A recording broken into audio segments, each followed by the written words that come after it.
குட்டீஸ் கறி கார்னர். நாம் இன்னைக்கு பார்க்க போகிற ரெசிபி பன்னீர் புர்ஜி. தேவையான பொருட்களை பார்த்துடலாமா? 200 கிராம் பன்னீர் எடுத்து நல்லா கேரட் துருவி வச்சுருக்கேன்.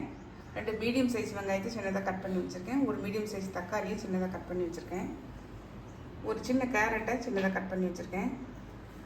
1 டேபிள் ஸ்பூன் அளவு தனி மிளகாய் தூள், அரை டீஸ்பூன் ஜீரகத்தூள், அரை teaspoon garam masala, kasuri methi 1 table spoon எடுத்திருக்கேன். சாட் மசாலா ஒரு அரை டேபிள் ஸ்பூன். கடாயை வச்சு எண்ணெய் ஊற்றிருக்கேன். ஒரு 3 டேபிள் ஸ்பூன் அளவு எண்ணெய் சூடாகிடுச்சு. வெங்காயம் சேர்த்துக்கலாம். வெங்காயம் நல்லா வதங்கட்டும். நல்லா வதங்கிடுச்சு பாருங்கள். ஓரளவு இன்னும் நல்லா வதங்கணும். இப்போ அதுக்கு முன்னாடி நம்ம இஞ்சி பூண்டு பேஸ்ட் சேர்த்துக்கலாம். ஒரு 1.5 டேபிள் ஸ்பூன் இருக்கும். சேர்த்துக்கோங்க.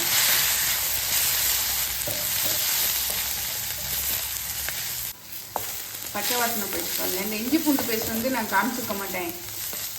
தேவையான பொருட்கள்லாம் வைக்க மறந்துட்டேன்.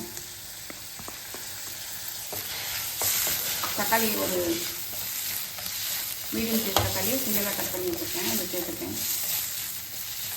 தேவையான அளவுக்கு கொஞ்சம் சேர்த்துக்கலாம். வதங்கிறதுக்கு மட்டும் கொஞ்சமாக சேர்க்குறேன். தக்காளி நல்லா மசிஞ்சு வரட்டும். நல்லா தக்காளி மசிஞ்சிருச்சு பாருங்கள். இதுலேருந்து கொஞ்சம் எண்ணெய் பிரிஞ்சு வந்துருச்சு. நம்ம இந்த ஸ்டேஜில் மிளகாய்த்தூள் காரத்துக்கு ஏற்றப்போ கூட்டியோ குறைச்சோ போட்டுக்கோங்க.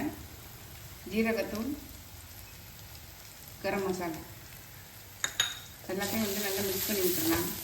சிம்மில் வச்சுக்கோங்க, கரிஞ்சிடாமல்.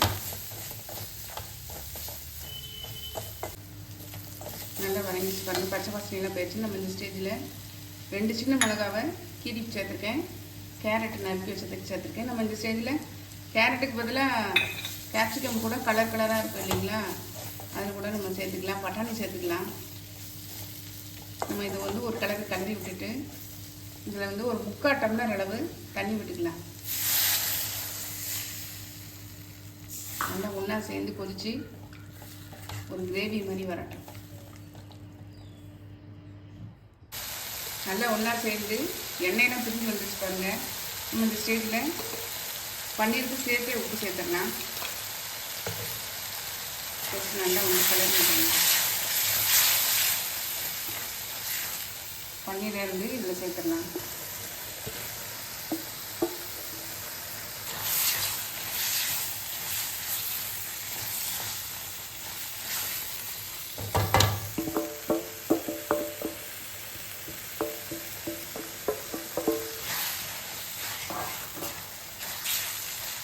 கொஞ்சம் சிம்மில் வச்சுக்கிட்டு நல்லா கலரி விட்டுடலாம்.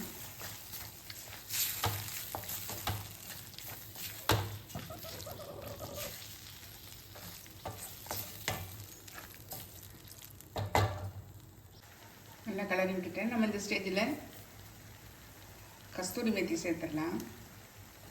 சேர்த்து நல்லா கலரி விட்டுட்டு நம்ம அடுப்பை ஆஃப் பண்ணிடலாம்.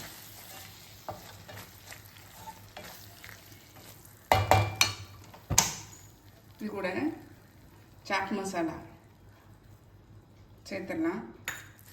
உங்கள் விருப்பத்துக்கு தகுந்த மாதிரி சேர்த்துக்கோங்க. இல்லைன்னாலும் பிரச்சனை இல்லை, நல்லா தான் இருக்கும், டேஸ்ட்டாக இருக்கும். கடைசியாக கொத்தமல்லி தலை தூவி நம்ம இறக்கிற வேண்டியது. அவ்வளோதான்.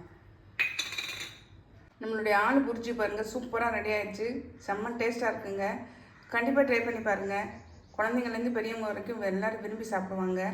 பன்னீர் நம்ம பன்னீர் பட்டர் மசாலா பட்டாணி போட்டு பன்னீர் கிரேவி வச்சுருப்போம். இந்த மெத்தடில் ஒரு தடவை செஞ்சு பாருங்கள். சப்பாத்தி, பூரி எல்லாத்துக்கும் தொட்டுக்கலாம். சாம்பார் வச்சு நீங்கள் இதை தொட்டு சாப்பிட்டா கூட சூப்பராக இருக்குங்க.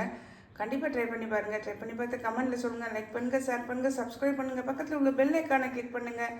நாளைக்கு வேறு ஒரு ரெசிபியில் உங்களை சந்திக்கிறேன். பை. தேங்க்யூ.